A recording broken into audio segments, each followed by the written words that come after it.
Welcome back to Piece of Work. I'm Danielle Tantone, and today I have another Danielle on with me, my new friend, Danielle Frank.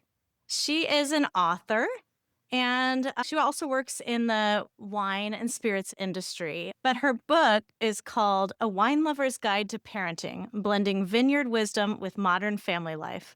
And it's served with wit, warmth, and a generous pour.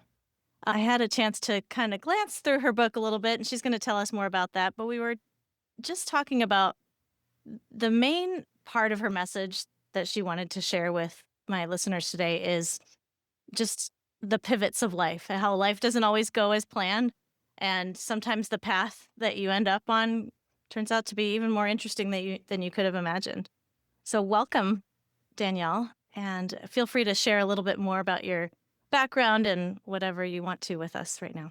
Yeah, thank you for having me on your great podcast. And yeah, as we were chatting, and as you mentioned, I wrote this book, but the backstory, I think, is what really is so interesting to listeners out there, especially your listeners who are all of us today are going through some sort of exploration of resilience, personal growth, life pivots. And that's at the crux of my story. My story is rooted in transformation, and certainly one that didn't happen overnight, moving from New York to LA, giving up a cushy career in entertainment PR. I say I traded red carpets for red wine, and I segued into the wine and spirits industry, taking a big step back, starting from the bottom and working my way back up. And a relationship pivot with walking away from an engagement and realizing that the path of motherhood might not happen for me. So all these things have just been chapters in what has become the story of my life. And through it all, I've just really learn to embrace the life pivots and embrace the change, and learning that when you embrace it and when you realize that the life you thought you were going to have doesn't match the checklist, it can be really freeing and really empowering. And that's what it's been for me, for sure. That's a very refreshing approach and a refreshing idea. And obviously one that I embrace as well, as anybody who's listened to a couple of my episodes would know. So let's talk about one of those things to start with. I don't know if you want to start with the career.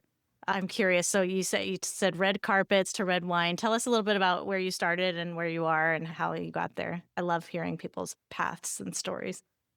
So I was from New York. I was living in New York City in my 20s. What a time, working at Miramax Films, I did the same thing, by the way. I also lived in New York City in my 20s.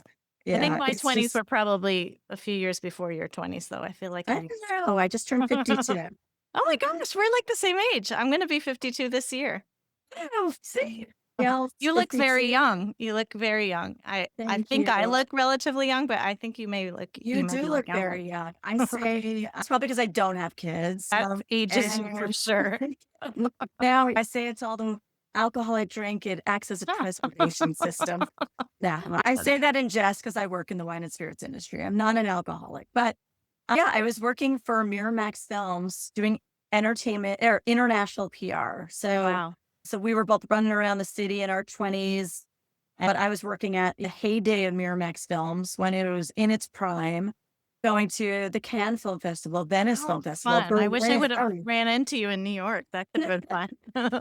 And it was a blast, and it was an extraordinary time. And I have amazing stories.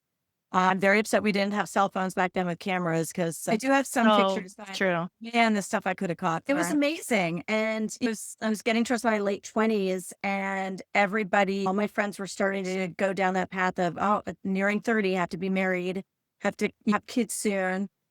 And that's something I imagined in my future. But all of a sudden I was like, wait, I'm traveling the world with this job, and I'm a curious person, and I want to see the world. And I was going to LA all the time for work. And I always loved LA and had a fascination with Los Angeles. And I was like, wait a minute, not yet. I'm not ready for Not that ready. yet. So I broke up with my boyfriend, quit my job at Miramax, and moved to LA.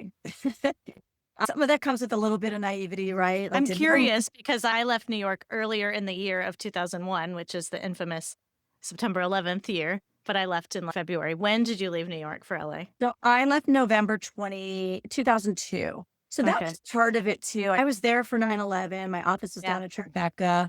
The city after 9/11 too, it just started to feel really small. So that contributed to it too. It just didn't feel the same. And obviously for a lot of memories and heartache. But yeah, just coupled with the fact that I was like, I'm not ready yet. I'm not ready to just settle down. And I love Miramax, but Miramax, especially in the entertainment industry, it's like, oh, they gave me a fancy title, VP of International PR, like 7, but I was making nothing, living in a Uh, studio apartment. So I was like, all right, I'm going to move to so LA. relate. Yeah. So just to interject, because Yeah, it's so please. similar. I ended up in New York. First of all, I've also had lots of pivots in my career, but I had majored in journalism. I first majored in musical theater, and then I switched to journalism. And then I had what did I do? Oh, I first moved to Concord, New Hampshire and worked for AP, for the Associated Press. And then I moved back home because I was like, I'm not ready for that. That's too boring. I want to do something different. And I was like, maybe I'll be a teacher. And I was a substitute teacher for a little while. Then I went and worked for Club Med. And then I was like, okay, I think I'm going to study international business because I speak French and Spanish. So I did one semester at Thunderbird School of International Management here in Arizona. And I got an internship, a summer internship in 1999 in New York City. And I thought, that's cool. I'm going to go do that. I'm not sure if I really like business school. And so I did that, and I worked for an international marketing firm, like similar, but not quite as glamorous as yours. But at the end of the internship, I knew I wasn't going to go back to school, and they offered me a job, and I think it was like $24,000 a year, living in New York City. Even in 1999, that was not very much money. Oh, Like, yeah. I mean, I just was like, think about it. My friends, we weren't eating ramen. We were going out to dinner, nothing fancy, and we were going to the clubs. I'm like, I don't know how we did it. Yeah. yeah, you Neither just were. don't have a lot of money. It's what you choose to spend your money on. You didn't have a Yeah. mortgage. Yeah. And You weren't then saving anything. That's for sure. So from there, I ended up not taking that job, but I did end up getting a job with L'Oreal Paris. Huh. L'Oreal, I was like the coordinator of the international coordinator, which basically I was an administrative assistant in the international department. Yeah. But so it could have led to something exciting. And you did get to shop in their shop in L'Oreal, but it was really, I think I paid $36,000 a year. So still not very Yeah. much. And Yeah. then I became fascinated by real estate there. And my dad had been in real estate here in Arizona. And I was like, well, maybe I'll get my license here. And I did end up working in real estate. I actually worked for Barbara Corcoran for a little while. So I had also, like you said, like so many fun experiences and cool things that I wish I had pictures of. But we Yeah, didn't have our absolutely. phones. Our phones didn't have cameras. And I know. Oh, anyway, this, not to interject, but I love no, when there's, like, parallels like that, like, we were there at the same absolutely. time. Where did you go to college? The first time I went to U of A, University of Oh, Arizona, okay. here I in was like, you went to Tucson. University of Wisconsin. Oh, no, I haven't. I don't think I've ever been to Wisconsin, actually.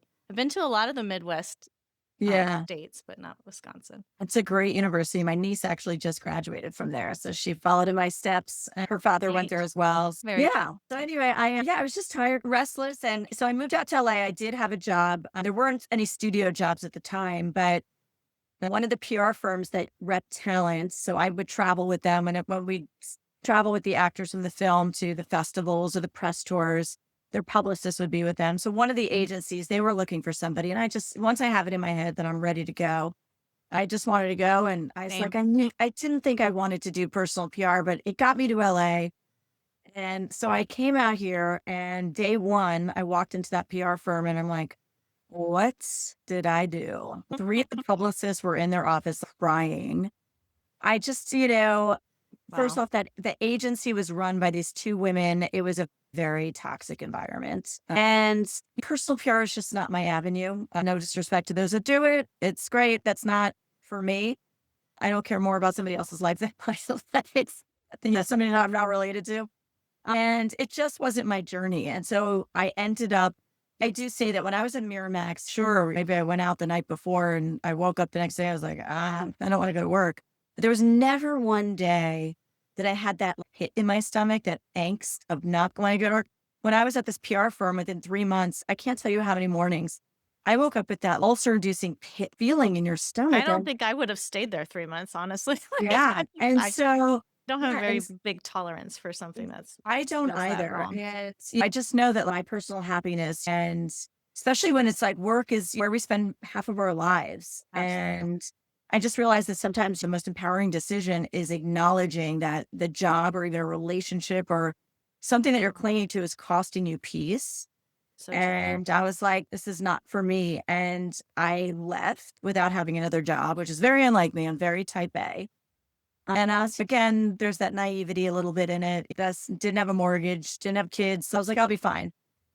And yeah, my sister told me about this. She worked for an agency that worked for Bacardi in New York. And she told me they were hiring in LA.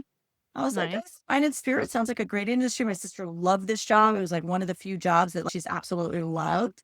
And yeah, I started with it. It was like I took a big step back. It was like back to my pay grade of the Miramax days, but it was like working from home and you get a car allowance and a expense Sounds account. I was like, nice. oh, great, this will tide me over until I figure out what it is I want to do. But then I realized the wine and spirits business is a fantastic industry. And I was very fortunate to work for Bacardi USA for 10 years, which is a phenomenal company with phenomenal brands. And then now I've been working with Moët Hennessy next month is 12 years. Wow. So when you get to work for amazing companies, shepherding these brands with such history and heritage and It's so classy, especially the one you're at now. It's so elevated. I just picture, I don't know, fancy crystal, fancy dresses.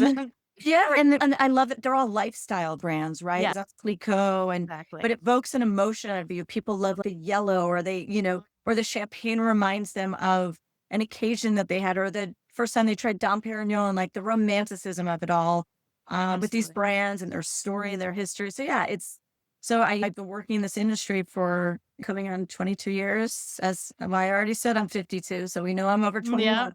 Uh, but yeah, Oh it's my gosh, I got actually speaking about that, I was buying an alcoholic beverage at the grocery store the other day, and it was cute. The guy looks at he has to card me. I'm like, you would think I could just show you my gray hair and my wrinkles and that would be enough. And he said, but he looked at it and he's like, no way that's true. 1974, no way that's true. I was like, I know. thanks, I but love it when I get is. carded. The best feeling. Yeah. Yes. Yeah. So that's where I've been work wise. And then, yeah, it's all these life pivots, I say. And then I had a relationship pivot where I was engaged and I broke that off. But I think once you start getting on that journey of one pivot to the next, like even just from moving from New York to LA, you start to build your arsenal of that you can do it. You can do anything. And you just Yeah. have to lean into it and believe in yourself and know you've got through it once, you can get through it again. And that's what guided me through all the career pivots, that's for sure. Have you found it a little bit harder as you get older? Have you found yourself being a little less resilient or a little less able to bounce back? Or do you feel like it's the opposite and you're actually more flexible? I think it depends. I hope to retire with Moët Hennessy. There's been a lot of reorgs the last few years. And as you can imagine, also 52 years old, like I think if I lost my job, that would be really hard. That would be a struggle. I'd have to force myself to be resilient and get back out there because obviously I'm eye on the prize to retirement one day and thinking about my retirement plan. It's not so easy. People are not hiring people, either hiring younger, paying less. So I think it would be very scary if I lost my job, but I would have to pull up my bootstraps and tell myself to get out there and you got to do it. I But hope you don't lose your job, but I think you'd probably be just fine because you have that entrepreneurial spirit. It's the fact that you're out there pitching podcasts and talking about your book and you have the writing ability. I think a speaking ability, you could be an entrepreneur and do just fine, I think. oh, thank you. Yeah, let's hope so. From your mouth to God. 'Cause I'm, But your job sounds amazing also. yeah, yeah. Are they hiring? Because maybe I need a fifth job. It is great, but some people are like, "Oh, what do you drink all day?" No, we don't drink all day. It's a job like everything else. Zooms, PowerPoints, Mhm. presentations, analytics, but no, it's phenomenal. Very cool. I am fascinated by the story specifically of Clicquot. I read a novel a year or so ago that was about her story of the Did Veuve you read Clicquot. the Madame Cliquot story? I Because think so. there was a book by Talar Mazzeo, fascinating. I couldn't put it down. That's the one they made a movie about. I highly recommend not watching the movie. The movie was terrible. Oh, too bad. The book is fascinating. Madame Cliquot was just, I mean, Yeah, talk about the I first didn't female know. entrepreneur. Yeah, Yeah. her story is If you incredible. don't mind, just share a little tidbit for anyone who's listening who might not know her story because it's pretty amazing back in that day. Yeah. back in that day, she took the helm of her husband's winery when she was 27 years old, because he passed away. And it was unheard of for a woman to take over a champagne house. And she really revolutionized how we drink champagne today. She created the riddling rack, Yeah, how it which was is the processed. tool that gets rid of the sediment at the bottom of the bottom of the glass of the bottle, which is widely used still today. She created the first blended rosé. She also was super savvy businesswoman with all the embargoes with the wars. She would write letters to people in Russia and say it was just she was writing friends, but that's how she did her. So she sold her product and made her sales. It's incredible. The story is just absolutely incredible. Yeah, it really is. That's resilience. She was in a really tight spot. And yeah, in France, champagne was very people in America don't even probably understand that champagne is from the Champagne region, like real champagne, and it had a very specific way that everything had to be done, and she mixed it up, which, like you said, was unheard of that a woman would even be doing it, let alone let alone Let alone like changing. revolutionizing it. Yeah, she really was a powerhouse. It's Yeah. her that book by Talar Mazzeo, Okay. fantastic book. Don't watch the I'll have to movie. check it out. I don't know if that's the one I read or if it was a different book. Is it It was a novel. I called The Widow Bleak Out? I think that might be it. Okay, great. Widow Bleak Out. Okay, I'll check it out if Maybe. I Yeah, Yeah, and that's actually what veuve means. It means widow in French. that's right. Oh, it's her name. Get out. Yeah. Yes. And I tell people Bove rhymes with love. That's how you remember it. But Bove is the widow, correct? Very good. Nice, nice.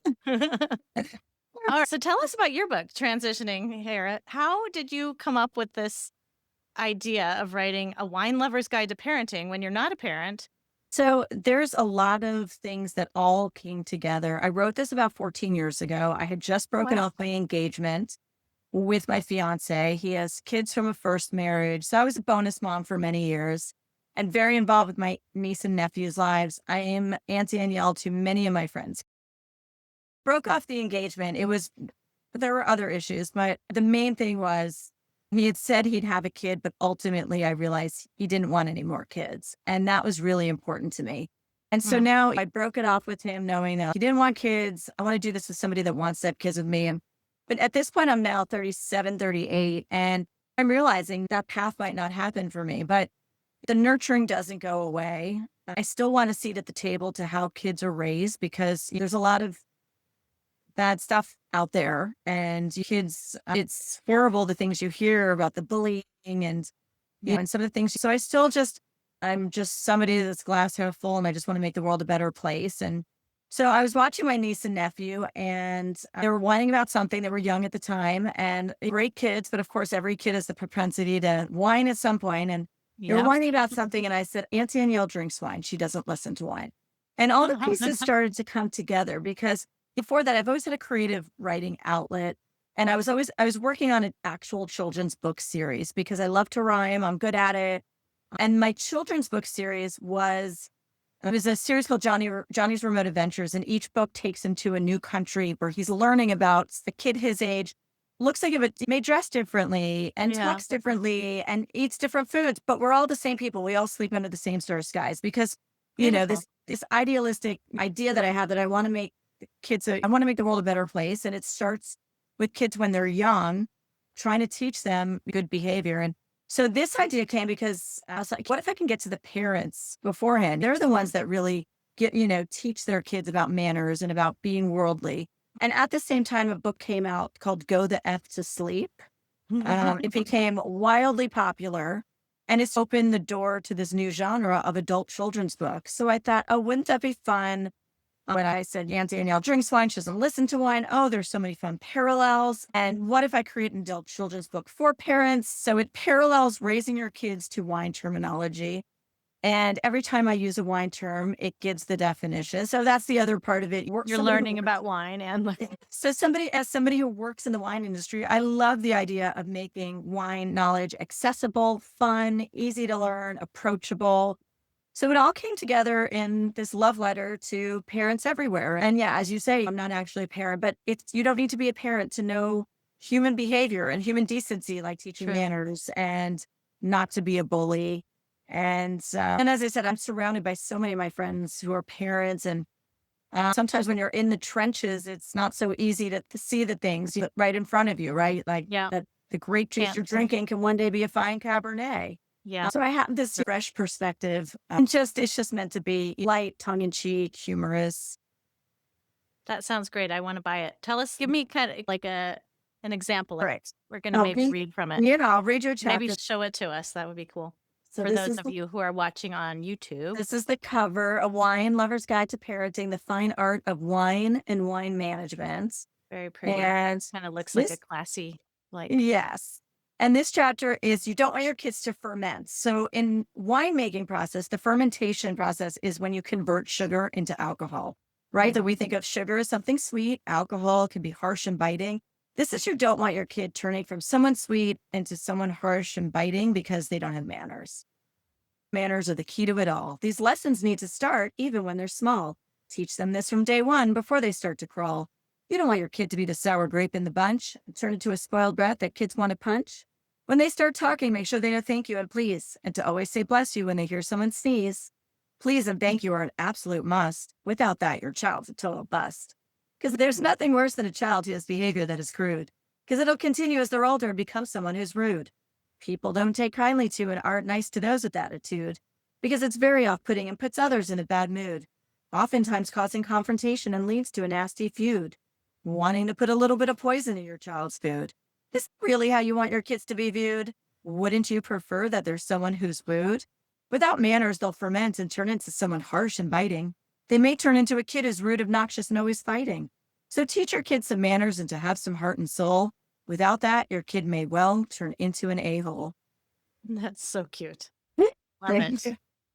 you. We don't want an a-hole.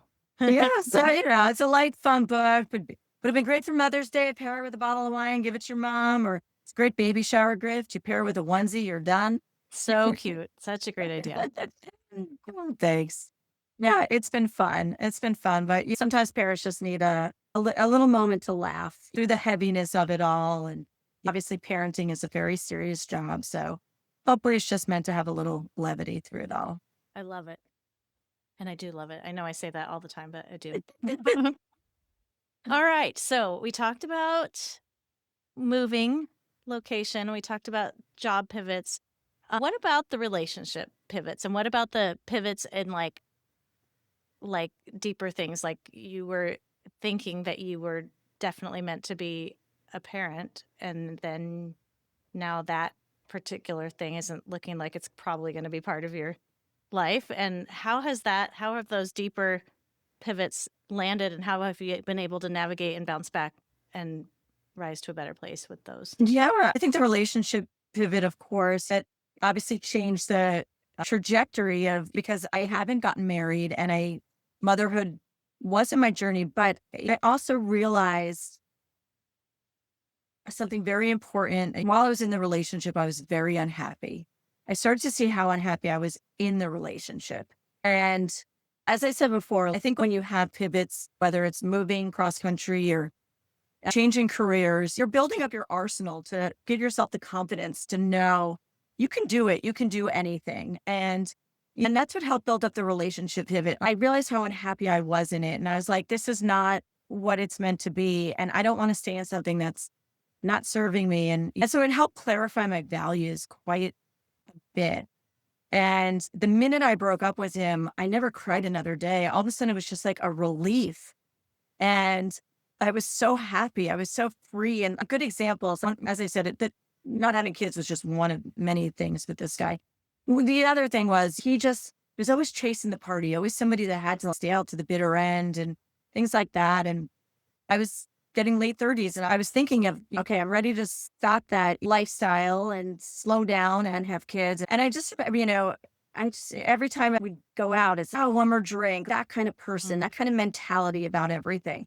And I remember when I broke up with him and I was in my new apartment and I was meeting some friends around the corner from where I live for dinner. And I don't know, maybe it was like 9:30, and I was like, "I'm tired. All right, I'm gonna go home. Bye, guys." And I remember laying in my bed that first night and looking up at the ceiling, and I was like grinning from ear to ear. And I was like, I was tired. I went home, and here I am. And I didn't have anybody giving me crap. They're like, come on, one more, and blah, blah, blah. And I'm like, I really felt empowered as like, I want to do what I want to do. Of course, relationships are a meeting in the middle and compromise and all that. But when it's not serving you and it's costing you emotionally, so it clarified my values quite a bit. And more importantly, it showed me what I do and what I don't want in a relationship and what I will settle for and what I won't settle for in the future. And that sort of guided me along. My last serious relationship, I dated him for 6 years. We broke up right at August of 2020. Not really because of COVID. With him, it was like he was somebody who went from 0 to 60. The drinking started to become a Mhm. problem.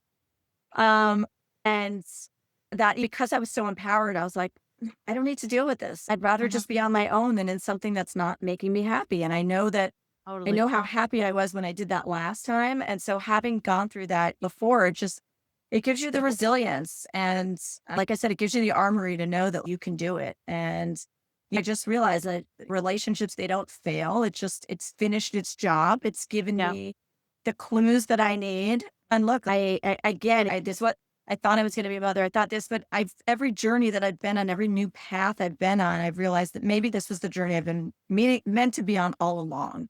And Absolutely.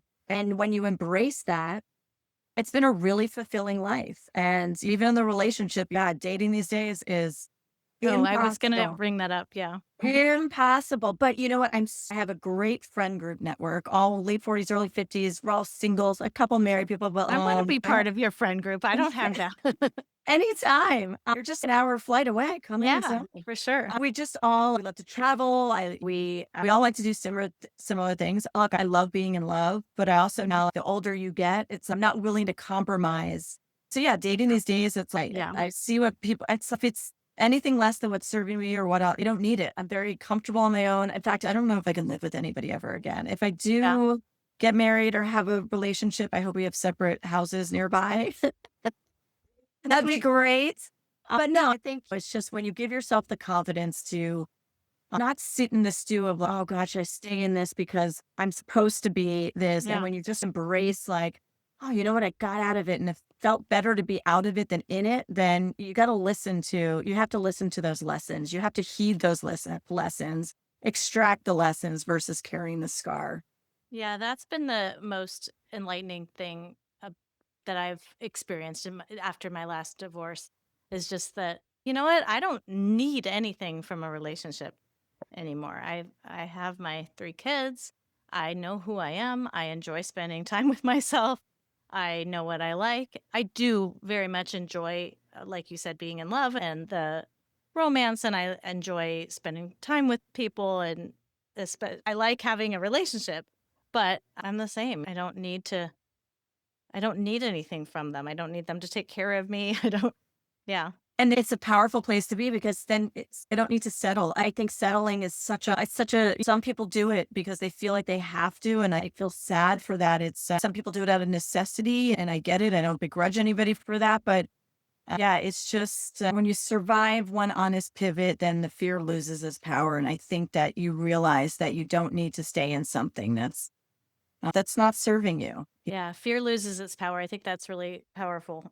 And it's so true. I think when I was younger, I chased relationships and I tried so hard to make them work. And I don't know if I would looking back, I don't know if I was so much settling as just maybe in a way, especially with my first marriage. It was like, he's the one that, but I would just take what fell into my lap. And to some extent, that's the way I've gone through life. Like the job that falls into your lap, the people you meet, I think that there's some beauty in that.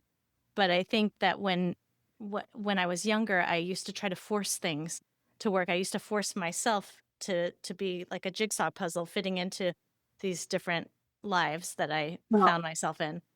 girl, when it came to dating, of course, we all did that, especially in our 20s. And you sort of say it's like the crap we put up with when we were younger. I think also it's just, because you're so set on like, oh, I'm supposed to get married, and you meet the cute guy, and it's like, oh, he seems to have a good job. It's like you don't think to look beyond that, and that's why I say, like, Yeah. look, like we said, I love being in love. I hope to meet somebody, but I also think that if I do, it has potential to last long. I think that's look. I'm no expert. I don't proclaim to be an expert, but I think that's why a lot of marriages don't last when they start young because you have no idea who you are at Yeah. 20 You don't know who and you're or becoming. Yeah. 30 or who you're becoming. And it's very hard for two people to grow in the exact same direction. And that's why I feel like if I met somebody now in my 50s or in the future, my 60s, I know who I am.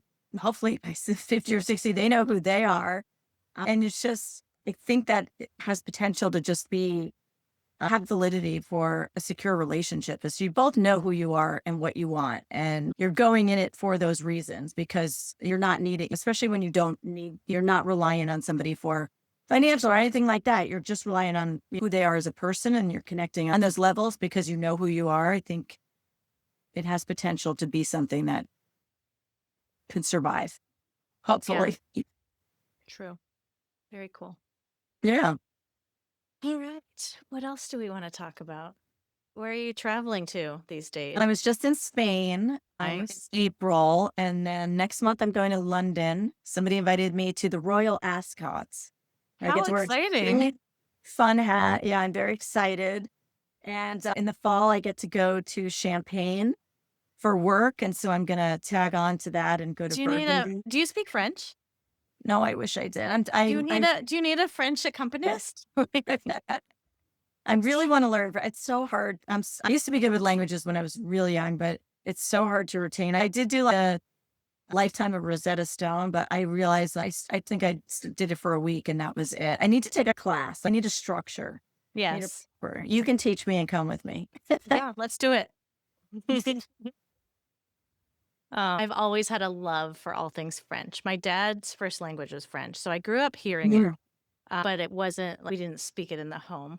But my grandparents spoke French, and my dad was actually born in Egypt.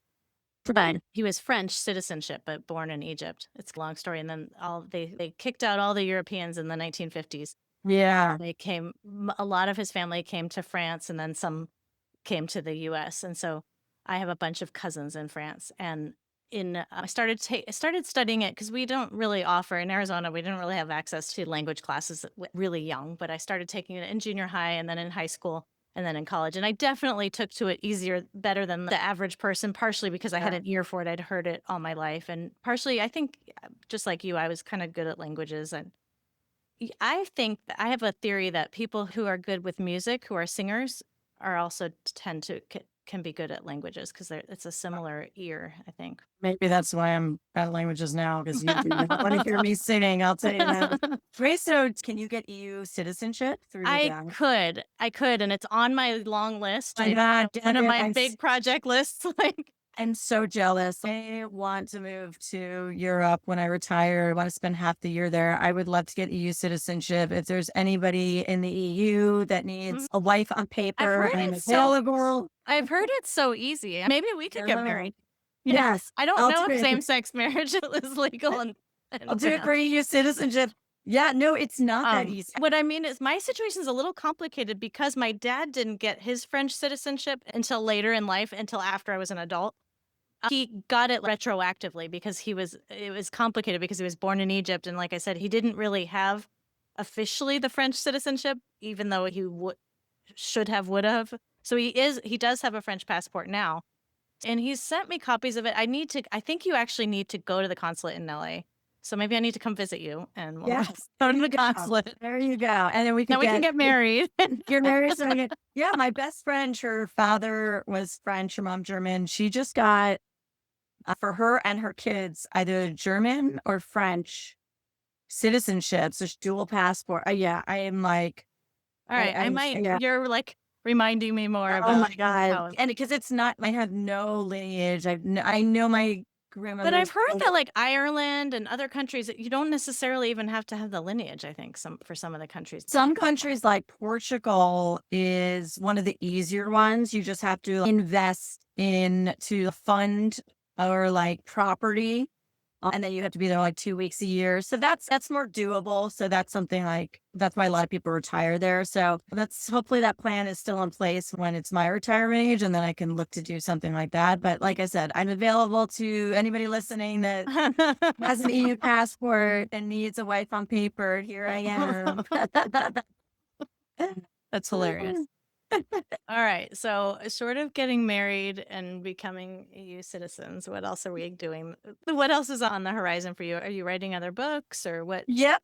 I've always loved writing. I have a second iteration to this book. It's called A Whiskey Lover's Guide to Dog Breeds because I Oh my am a gosh, I dog love it. mom. That's cute. Yeah. And then I'd love to finish the children's books. I love true crime. So I have a fantastic idea for this serial killer story that I wrote it as a short story. I'd love to write it as a novel, but that's something I'm like, probably when I retire. It's obviously, Same. I it's also have a just, novel that's like yeah, in the background, it's, has on it, but when you have a full-time job, and that pays, that's your bread and butter. That's priority number one. Even mm, just promoting this current book has become a second job. And it's been so fun and I love it. Of course, putting out there something that I worked on, but it's hard to find time to sit down and write. But yeah, and also this book, I shelved for 14 years because it's really hard to get published. And I finally brought it out because I'm somebody that I want to check everything off my life's bucket list. And this was always something I had gotten good feedback. And I said, if I do nothing with this, it's going to plague me on my deathbed. I found out about this hybrid publishing model because self-publishing scared me.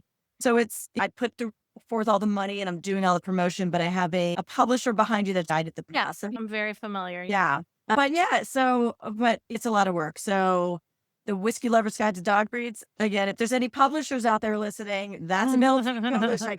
That would be the dream. No, I think that's great because whiskey is another subject that I know a lot of personal friends who are whiskey connoisseurs and I have one friend who has a whole wall of whiskey, Oh, nice. different types of different bottles of whiskey. Who knows? He has thousands of dollars worth of whiskey in his front room of his house, his home.